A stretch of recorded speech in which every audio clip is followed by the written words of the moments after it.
માં 3-4 પ્રકારના લોકો પૃથ્વી પર આપણને 2 પ્રકારના આમ તો મળે. એક છે એ આખા સરસ વાતાવરણમાં ભળી જાય, અને એક એવા હોય કે જે બળી જાય, અરે આટલું સારું કામ આનાથી થઈ ગયું, બહુ કર્યું.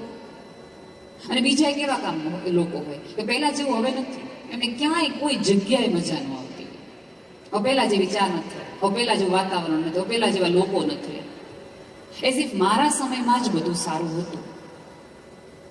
અને ખાસ કરીને જે યુવાન વર્ગ છે અને વચ્ચેની આમ જુઓ ને તો આપણે સેન્ડવિચ જનરેશનમાંથી છીએ અહીંયાના લગભગ બધા લોકો. આપણે આપણા પપ્પાથી ડરતા હતા, એમ કે ચૂપ એટલે ચૂપ. હવે સંતાનોથી ડરીએ છીએ. બંને પક્ષે સરખી સ્થિતિમાં છીએ, ડરીને મોટા થયા અને ડરીને હજી જીવીએ છીએ. આમાં 2 કારણ થાય. તમે આમ જો તો સેન્ડવિચ જનરેશન થઈ શકો, અને આમ તમે જો તો તમે ફેવિકોલ જનરેશન પણ આપણે થઈ શકીએ, કે 2 પેઢીને જોડી શકીએ. 2 પાણી ચોક્કસ મળી ગયા છે એટલે તમે કહી શકો કે આ બે જ્યાં પાણી મળે ને, 2 નદીઓ મળે ને, ત્યાં આપણે દેવસ્થાન કહીએ છીએ, અને પ્રયાગ કહેવામાં આવે છે, જેની પૂજા થાય, અર્ચના થાય. તો તમે તો પ્રયાગ જનરેશનમાંથી પણ આવી શકો કહેવાનું હોય તો. પણ તમારી બાજુમાં કોણ છે ને એના આધારે નક્કી થશે. તમને વિચાર દેવાવાળો કોણ વ્યક્તિ છે, કોણ સલાહ આપે છે ને, એના ઉપરથી નક્કી થાય કે તમે ક્યાં છો. તમે જો રામાયણમાં આપણે બધાને ખબર છે કે મંથરા એકાદ વાક્ય ન બોલી હોત, કૈકેયીના કાન મંથરાએ ન ભર્યા હોત તો આખી રામાયણ કદાચ ન સર્જાત. હવે મંથરા જે વિચારની દાસી હતી એટલે વિચારે દાસી જેવા જાય. જ્યારે કૈકેયી છે એ સોના મોરો વેચી રહ્યા હતા ત્યારે મંથરાએ પૂછ્યું કે શેની તમે આટલો બધો રાજીપો વેડવાઓ છો? તો કૈકેયીએ એવું કીધું કે મારો રામ રાજા બનવાનો છે, એની આ વધાઈ હું આપી રહી છું. ત્યારે મંથરાએ છણકો કરીને એવું કીધું હતું કે રામ ગાદી ઉપર આવશે અને તને દાસીની જેમ રાખશે, કારણ કે એ દાસી હતી ને એટલે વિચાર દાસીના જ આવે. બાકી મંથરા એમ કહી શકતા કે વાહ તારો દીકરો રામ જેવો છે, તને નાની બેન તરીકે સુમિત્રા રાખશે, તને પૂછીને રાજ કરશે. મંથરા એ પણ કહી શકી હોત, પણ મંથરા જેવા લોકો આજુબાજુ હશે ને તો દાસીપણાના જ વિચાર આવશે. હવે નક્કી કરી લેવાનું કે આપણી આજુબાજુ જે સલાહ દેવા વાળા લોકો છે એ કઈ પ્રકારના છે ને કઈ ટાઈપના લોકો છે. જ્યારે બાજુમાં ને પડખે, કે કોઈ દિવસ તમે જો આખી મોટી સંસ્થાઓ ભેગા થઈને એક વ્યક્તિથી ક્યારેય ન ચાલે. હંમેશા પોતાની ટીમ વ્યક્તિ નક્કી કરે કે આ પ્રેસિડેન્ટ થશે, એની બાજુમાં આ રહેશે, ફાઇનાન્સર આ થશે. લાવનારને દરેક વ્યક્તિની પોતાની ક્વોલિટી છે. પણ આપણે બધું અહમ બ્રહ્માસ્મિ નામનો જે રોગ લાગુ પડ્યો છે, હું જ બધું છું, હું જ બધું છું, હું જ બધું છું, હું ન હોઉં તો આમાં કાંઈ થાય નહીં, ગાંધી વયા ગયા તોય પૃથ્વી આવીશ. આ જગતમાં તમે હો ત્યાં સુધી બધું ચાલતું હોય એવું માનતા હો તો બહુ જ મોટી ગેરસમજણમાં છો. થોડું શાંત ધીરા થઈને જગતને પૂછવાનું રાખો. આ તમને અહીંયા 2 દિવસથી આવી છું, જ્યારે હોય ત્યારે દરેકના મોઢે આપણે એક રોગ સાંભળીએ કે ડિપ્રેશન, એઝ ઇફ કોઈ ફેશન હોય એવી રીતે વાત કરીએ છીએ. શેના હિસાબે આવે છે? એકલતામાંથી આવે છે, મુંઝારામાંથી આવે છે. આપણને, હું તો અનેક વાર કહું છું કે તમને વાંચતા લખતા આવડે ને તો તમે ભણેલ કહેવાય, પણ તમને કોઈકની આંખો વાંચતા આવડે તો તમે સાક્ષર કહેવાય. માત્ર કાળા અક્ષરો ન વાંચવાના હોય, કોકની કાળી આંખના મુંઝારાય વાંચવાના હોય કે એની આંખમાં શું છે. આ સમાજ ભેગો થવાનું કારણ માત્ર તમે ગેટ ટુગેધર નથી. એકબીજાના મુંઝારાઓ વાંચી શકો, એકબીજાનું ડિપ્રેશન સમજી શકો, અને ક્યાંક જે ચાલી નથી શકતું એને થોડી હાથ આપો. દરેક વખતે લાકડી લેવાની જરૂર નથી, ત્યારે કોકની લાકડી બની જવાની પણ જરૂર છે. દરેક વખતે ચશ્માના નંબર ન બદલાવાના હોય, ક્યારેક જોવાની રીત પણ બદલાવાની હોય.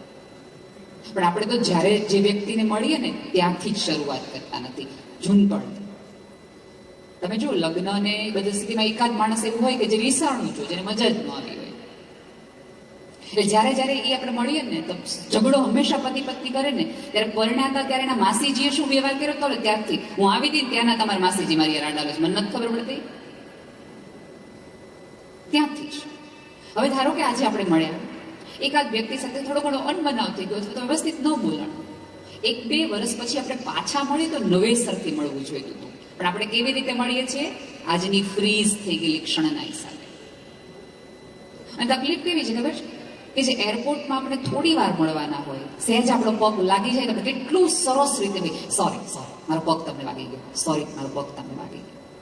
અજાણ્યા લોકો તમને નાની એવી હેલ્પ કરે, oh thank you so much, you are so nice guy, કેટલું બધું બોલી.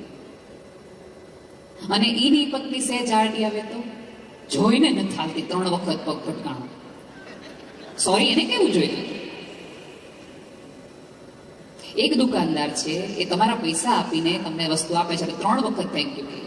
18 કલાક કામ કરીને મટીરિયલ ડાયમંડ લાવે કે વસ્તુ લાવે કે કંઈ પણ લાવે તો આપણે થેન્ક યુ કહેવાની જરૂર નથી લાગતી. તેમાં તો આપણે મને ગમ્યું ને એવું લાવ્યા, એના કરતાં મને પૂછીને લાવ્યો હતો, અને પૂછીને લઈને આવે તો તમને સરપ્રાઈઝ એલિમેન્ટ જ તમારામાં કંઈ નથી. દરેક વખતે કંઈક એના કરતાં બેટર થોડું ખુલ્લા, જેની સાથે તમારે 24 કલાક રહેવાનું છે, 365 દિવસ રહેવાનું છે, અને આ પૃથ્વી પર શ્વાસ લ્યો ત્યાં સુધી રહેવાનું છે. સોરી ને થેન્ક યુ એને સૌથી વધુ કહો. આપણે બહારના સાથે એટલા બધા સરસ મજાના રોડા રૂપાળા હોઈએ છીએ, અને ઘરના સાથે એમાં પછી આપણે કંઈક એવી એક દલીલ વાપરીએ, ઘરના સાથે તો આપણે જેવા હોય એવા જ રહીએ. તો સારા બનો, સારા બનો. જેને તમારા સારાથી ફરક પડતો હોય એવા લોકોને થોડું મળવાનું રાખો, એની સાથે રહેવાનું. અને તમને પતિ કે પત્ની ગમે કે ન ગમે, જિંદગીના છેલ્લા શ્વાસે તમે જ એકબીજા સાથે છો. આજે જે વ્યક્તિએ ફ્લાવરથી શરૂઆત કરી હતી એ જ વ્યક્તિ ડાયાબિટીસ અને બીપીની ગોળીથી શરૂ કરે છે. ત્યાં સુધીની આ જર્ની છે. તમે જો કોરોના કાળ દરમિયાન તમને શું લાગે છે, માત્ર આ રોગથી લોકો મર્યા હતા? એકલતાથી વધુ મર્યા છે. તમને એક રૂમમાં પૂરી દેવામાં આવે, તમારું પોતાનું કોઈ તમારી આજુબાજુ ન હોય, કોઈ હાથ ફેરવા વાળું ન હોય, અને એકાદ એવી પરિચિત આંખ તમને ન દેખાતી હોય કે જે આંખમાં તમારી જીવવા માટેની પ્રાર્થના હોય. આવું નહોતું દેખાતું ને એટલે લોકો વધુ મર્યા છે. તમે બીમાર પડો, તમારી આજુબાજુ ચેકબુક, પાસબુક, તમારા કેટલી બધી તમારી જે પ્રોપર્ટી હોય એ મૂકો તો ન સાજા થવાય, પણ એકાદ ન ગમતી પત્નીએ તે માથે હાથ ફેરવીને ઉકાળો આપે ને ત્યારે તમે ઉભા થાવ છો. પણ આપણે બધું આમાં એવું છે, તકલીફમાં હોઈએ, મૂંઝવણમાં હોય ત્યારે બધું સાચું સાચું મજાનું. પણ જેવા સાજા થયા એટલે મને કોઈની જરૂર નથી, મને કોઈની જરૂર નથી. અને ઘણા લોકોને છે દેતા જ ન આવડે. એ પ્રેમ હોય, વસ્તુ હોય કે વિચાર હોય. એક શેઠ ને ત્યાં ભિખારી આવ્યો, અને ભિખારીએ કીધું કંઈક આપો ને. એ શેઠ કે મારી પાસે કાંઈ નથી. એક થોડુંક તો આપો. એ કે મારી પાસે કાંઈ નથી. તો શેઠની હારે, ભિખારીની હારે બીજો એક નાનો એવો છોકરો ને, તો કે ત્યાં હું બેઠા, તમારે ભેગા હાલો, 2નું માગશું, 1નું માગવા કરતા. પછી ભિખારીએ પોતાના છોકરાને શાંત રાખ્યો. એ કે એક કામ કરો ને, તમારા ઘરની ચપટી ધૂળ મને આપો, તમારા ઘરની ચપટી ધૂળ મને આપો. એટલે શેઠે ધૂળ આપી તો દીધી. પછી ભિખારી કહ્યું ધૂળનું તો હું કરીશ? એ કે હું કાંઈ ન કરું, પણ તને દેતા આવડ્યું એટલું તો મને ખબર પડે કે હાથ આમ કરાય, અને તારો છોકરો જોવે કાલ સવારે એને એટલી તો ખબર પડી કે આજે તે ધૂળ દીધી, કાલ કોક દીધું પાછા ઘરમાંથી રોટલી લાવીને દઈશ. હજી કહું છું, આપણા સંતાનો આપણને જોઈને મોટા થાય છે. તમે ઈચ્છતા હો કે આ સભ્યતા અને સંસ્કૃતિ ટકી રહે તો માત્ર વાતોથી, વિચારોથી કે પ્રવચનથી નહીં ટકે. એને જીવી દેખાડવું પડશે. એને વિચાર આવવો જોઈએ. એમણે કીધું ને કે તમારી 60મી પેઢી છે એ મંદિર જોઈ શકશે. પણ અત્યારે તો તકલીફ એ છે કે બીજી પેઢીને, આપણા બધાની પેઢીને, એ ઇન્ડિયાની હોય કે અહીંયા હોય, બધા સરખા. તમે એને પૂછો કે ઝુકરબર્ગ કોણ છે, તો એ તરત એમ કહેશે આ હતો ને અહીંયા હતો ને એની પાસે આટલા ગ્રે ટી શર્ટ છે ને એની પ્રોપર્ટી આ છે ને આ બધું છે, એને બધી ખબર છે. એલન મસ્ક શું છે એને બધી ખબર છે. ધીરુભાઈ અંબાણી શું છે બધી ખબર છે. એની આખી બાયોગ્રાફી એને ખબર છે, કેવી રીતે મોટા થયા, ક્યાં સુધી આવ્યા. એને પૂછજો તમારા દાદા શું કરે છે, નહીં ખબર. એને પૂછજો કે તમે કેવી રીતે આગળ આવ્યા, તો એની પાસે સ્ટોરી નહીં હોય. ચોક્કસ વિશ્વની સભ્યતાની એને ખબર હોવી જોઈએ, પણ દાદા દાદીની વાતો પણ એને આવડવી જોઈએ, એને કહેતા આવડવી જોઈએ. અહીંયા એબીસીડીમાં શું હોય છે મને નથી ખબર, પણ અમારે ઇન્ડિયામાં જે A ફોર એપલ ને B ફોર બેટ હોય, અલગ અલગ એવી રીતે હોય, C ફોર કેટ એવી રીતે, એમાં G ફોર જેન્ટલમેન છે. અને જેન્ટલમેનમાં શું દેખાડ્યું છે કે એક સરસ મજાના સૂટ ટાઈ વાળા ભાઈ છે, એટલે G ફોર જેન્ટલમેન. છોકરાએ આ શીખ્યું. હવે ઓલા દાદા હોય કે જે પાઘડી પહેરતા હોય, ધોતિયું પહેરતા હોય, એને જોઈને છોકરાને શું વિચાર આવે કે આ ક્યાં જેન્ટલમેન છે, આને તો સૂટ નથી પહેર્યું. આખી ઇમેજ બદલાઈ ગઈ, વિચારસરણી બદલાઈ ગઈ.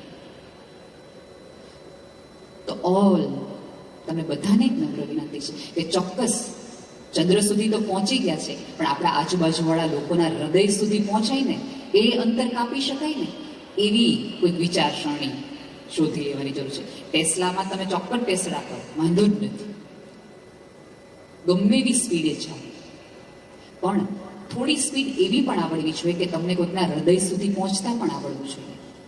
આ જગતનું બહુ જ મોટામાં મોટું અંતર હોય તો ચંદ્ર સુધી પહોંચવાનું નથી, કોઈના હૃદય સુધી પહોંચવાનું છે.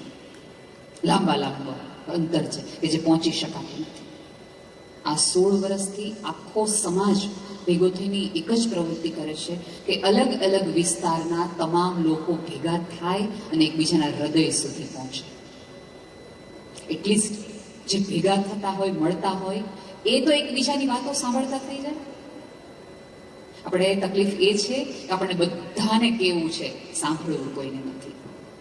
આ જગતમાં સંભળાવવા વાળા બહુ તમને મળી જાય, સાંભળવા વાળા બહુ મળતા નથી. મોટામાં મોટી ઉપાધિ છે. અને સંઘર્ષો તો છે ને, મારી તો બહુ અંગત દલીલ, માન્યતા પણ એ છે કે સફળતા છે ને બધાને એટલા માટે નથી મળતી કે બધાને એટલી સંઘર્ષ કરવાની તૈયારી નથી હોતી. તો બધા ન મળી ગઈ હોય સફળતા, બધા નથી મળતા સફળ. એનો અર્થ એ છે કે સંઘર્ષ કરવાની તૈયારી પણ બધાની નહોતી. એ હોત તો કદાચ ન વાંધો આવે. જે સંઘર્ષ કરી રહ્યું હોય એને થોડી પીઠ થાબડવાની તૈયારી રાખે, થોડીક કોકને વાહ અને આમાંથી ઊભા થઈ શકે. અને સળી કરવા વાળાની તો લાઈન જ અહીંયા જગતમાં બહુ જ છે. તમે કામ કરતા હશો, ઊંચે ઉઠતા હશો, સળી કરશે, પણ એ સળીનો માળો બનાવે ને માનવી કહેવાય, એનો ઉપયોગ કરી નાખે ને. એ પગથિયું તમારે કયું બનવું છે ને એ નક્કી કરવાનું હોય. એક આવી રીતે સરસ મજાની બિલ્ડિંગ કરતા હતી, એમાંથી એક ભાઈ પસાર થયા અને બધા જ પથ્થરો તોડી રહ્યા. એક વટે માર્ગુ એક ભાઈને પૂછ્યું શું બનાવો છો? તો છોકરો કે એ ભાઈ કે હું પથ્થર તોડું, જોતા નથી કે પહેલા જાવ, આગળ વહેલા જાવ. થોડા આગળ જઈને એ જ પ્રશ્ન એ બીજા મજૂરને પૂછે કે શું કરે છે? તો એ ગુજરાન ચલાવવા માટે પથ્થર કાપીને પેટ પાડે છે. એનાથી થોડા આગળ જઈને એક માણસને પૂછે છે શું કરે છે? તો એ માણસ એમ કે છે કે જે ઈશ્વરને હું માનું છું ને એનું હું મંદિર બનાવું છું. ત્રણેય વ્યક્તિ તોડતા હતા તો પથ્થર જ તે. કામ તો બધાને કરવાનું છે, સંઘર્ષ બધાને આવવાનું છે, નિષ્ફળ બધા જ થવાના છે. તમે એને જોવો છો કઈ રીતે, તમે મંદિર બંધાવો છો, પથ્થર તોડો છો, તમારા ઘરના માટે કરો છો, એ વાત સાથે તમે જોડાયેલા છો. અને કોની સાથે છો ને સૌથી મહત્વનું છે. તમે જો પાણીની બોટલ હોય ને એ સાદા કોઈ સ્ટોરમાંથી ગયો ને તો 10 રૂપિયાની આવે. મને ડોલરના એના ભાવ નથી ખબર એટલે હું ત્યાં નાખી દઉં છું. 10 રૂપિયાની મળે. એની બોટલ છે એ મલ્ટીપ્લેક્સમાં હોય તો 50 રૂપિયાની થઈ જાય. સેમ કંપની, એ જ પાણી, એ જ બોટલ, એ 50ની થઈ જાય. એની પાણીની બોટલ એરપોર્ટ ઉપર હોય ને તો એ 80 રૂપિયાની, 100 રૂપિયાની થઈ જાય. એનો અર્થ એ છે કે તમે કોની સાથે ને ક્યાં ઊભા છો ને એના આધારે તમારી વેલ્યુ છે. બાકી અંદરના પદાર્થમાં કંઈ ખાસ ફેર નહીં પડે. આ આખી સમાજ ભેગો કરવાનો, તમે ક્યાં ઊભા રહ્યો છો ને એ તમારું પ્લેટફોર્મ મજબૂત કરવાની વાત છે. તમે એરપોર્ટ ઉપર ઊભા રાખવાની વાત છે, જેથી જગત તમારું વેલ્યુ છે ને એ જુદી રીતે કરી શકે. પૈસા દઈને ટોળું કરવું એ જુદી વસ્તુ છે, અને એક નામ, એક શાખ સાથે ટોળું કરવું એ સાવ જુદી વસ્તુ છે. સમાજ છે ને માણસોનો બને, ઢોરના તો ટોળા હોય, પક્ષીઓનું ઘેરું હોય. મારી પાસે બહુ સમય નથી, મને 30 મિનિટ જ આપે, મને ખબર છે મેં એ વાપરી નાખી છે. પણ હું છેલ્લી મારી કથા કહી અને મારી વાતને વિરામ આપ્યું. અને હું ઈચ્છું કે તમે કાંઈ જ નહીં, કશું જ નહીં તો એટલું કરીને જાઓ કે જેથી કરીને તમને જગત અને જીવનને કાલ સવારે તમે કાંઈક કોઈકને તો જુદી રીતે જોવાનું શરૂ કરીને કરતા તમે તમને થોડાક જુદી રીતે જોવાનું શરૂ કરી દો. એક આવા જ કોઈક મોટા શહેરમાં એક છોકરીની માને કેન્સર થયું અને છોકરી નક્કી કર્યું કે મારે હવે કશું જ કામ નથી કરવું, બધું જ મૂકી દેવું છે, માત્ર મારી માની સેવા કરવી છે. એ છોકરી 6-8 મહિના માની સેવા એવી રીતે કરે છે કે જગત સાથે, સમાજ સાથે, મિત્રો સાથે, નોકરી સાથે, બધા સાથેના છેડા કપાઈ જાય છે. અને માં જાય છે, એક દિવસ એનું મૃત્યુ થઈ જાય છે. અને એ છોકરી સડનલી આમ બ્લેન્ક થઈ જાય કે હવે કોની પાસે જવું, કારણ કે મિત્રો રાખ્યા નહોતા, સમાજ સાથે સંપર્ક નહોતો, કોઈ જાણતું નહોતું, ઓળખતું નહોતું, નોકરી નહોતી. એટલે એક વિચાર કરે છે કે સાવ અજાણ્યા ગામમાં જાઉં અને નવી રીતે મારી જિંદગીની શરૂઆત કરું. એ નવી રીતે જિંદગીની શરૂઆત કરવા માટે એક અજાણ્યા ગામની અંદર જાય છે અને રહેવાનું ધીમે ધીમે શરૂ કરી રહી છે છોકરી. આસ્થા નામની છોકરી. આસ્થા એક વખત પોતાના ઘરની બહાર નીકળે છે ત્યારે ફ્લેટના દરવાજાની સામે એક બેન, મૈત્રી નામના એક બેન ઊભા હોય છે. અને આસ્થા એવું પૂછે છે કે મારી $100 નોટ ખોવાણી છે, તમને જડી છે ક્યાંય? અહીંયા આટલામાં હું કદાચ દાદરા ઉતરતી હોઉં અને પડી ગઈ હોય તો. એટલે મૈત્રી એવું કહે છે કે ના, મને તો નથી મળી. આસ્થા નીચે ઉતરે છે, ગ્રાઉન્ડમાં પાર્કિંગમાં જાય છે અને જોવે છે સ્નેહ નામની એક વ્યક્તિ ત્યાં ઊભી હોય છે અને પૂછે છે કે સ્નેહ, તે મારી $100 નોટ કે કદાચ હું ગાડીમાંથી ઉતરી હોઉં અને પડી હોય ને તને જડી છે? તો સ્નેહ એવું કહે છે કે મને તમારી નોટ નથી જડી. આગળ જઈને ચોકીદારને પૂછ્યું છે મારી $100 નોટ ખોવાણી છે, તમને જડી છે? ચોકીદાર પણ ના પાડે છે. સાંજે આવીને અગાશીમાં ચાલવા જાય છે અને ચાલતી વખતે એને પ્રેમ નામની એક વ્યક્તિ મળે છે ને એને પૂછે છે કે મારી $100 એક નોટ ખોવાણી છે, તને જડી છે? બધા ના પાડે છે કે મને નથી જડી, મને નથી જડી, મને નથી જડી. બીજા દિવસે સવાર થાય છે, હજી આસ્થા દરવાજો ખોલે ત્યાં મૈત્રી આવીને $100 આપીને કહે છે કે તમે કદાચ તમારું ધ્યાન નહીં હોય, બીજે દિવસે મને મારા કામવાળા બેને કીધું કે અહીંયા પડી હતી ત્યારે મને તરત યાદ આવ્યું કે તમારી $100 નોટ છે. નીચે ઉતરે છે અને પાર્કિંગમાં સ્નેહ મળે છે અને કે હા એ આસ્થા, તારી $100 નોટ મને જડી છે. તું જેવી ગાડી લઈને ગઈ ને તે નીચે જ પડી હતી એટલે મને ખબર પડી કે આ તારી નોટ છે. છોકરી આસ્થા એની પણ $100 નોટ કરી લે છે. ચોકીદાર જે શ્રદ્ધા હતું એનું નામ, એ શ્રદ્ધા એને એમ કહે છે કે આ $100 નોટ તમારી ખોવાઈ ગઈ, તમે પૂછતા હતા, મને રાઉન્ડમાંથી મળી છે તમારી $100 નોટ. સાંજે ચાલવા જાય છે પ્રેમ નામની વ્યક્તિ, ફરીવાર એને એવું કહે છે કે તમારી $100 નોટ, તમે કદાચ ચાલવા આવ્યા હશો અને તમારી પડી ગઈ હશે. આસ્થા તે દિવસે પલંગ પર જોઈને ધ્રુસકે ધ્રુસકે રડે છે. એટલે જ્યારે સવારે બધાને કહીને આવી કે મારી $100 નોટ ખોવાણી છે, નોટ ખોવાણી છે, તે દિવસે સવારે જ એને એના બેડ નીચેથી એની $100 નોટ મળી ગઈ હતી. એનો અર્થ એ હતો કે એ દરેક વ્યક્તિએ એ આસ્થાની વિવશતા, આસ્થાની એકલતા, આસ્થાની પીડા અને મૂંઝારો વાંચ્યો અને પોતાની ખિસ્સાની નોટ આપીને કીધી કે આ તારી હશે, આ તારી હશે, આ તારી હશે. સાહેબ, જીવનમાં જગતમાં કશું જ નથી કાં તમારે તમારી નોટ ખોઈ નાખવાની છે અને કાં કોઈની ખોયેલી નોટ જડીને એને પાછી દેવાની છે. આજે આ ખીચામાંથી તારામાં સુધી જવાનું છે. તમે સ્નેહ સ્વરૂપે આપો, સ્મિત સ્વરૂપે આપો, આધાર આપો, આકાશ આપો, સહકાર આપો, પ્રેમ આપો, મૈત્રી આપો, સ્નેહ આપો, તમારી અંદર હશે એ તમે આપી શકશો.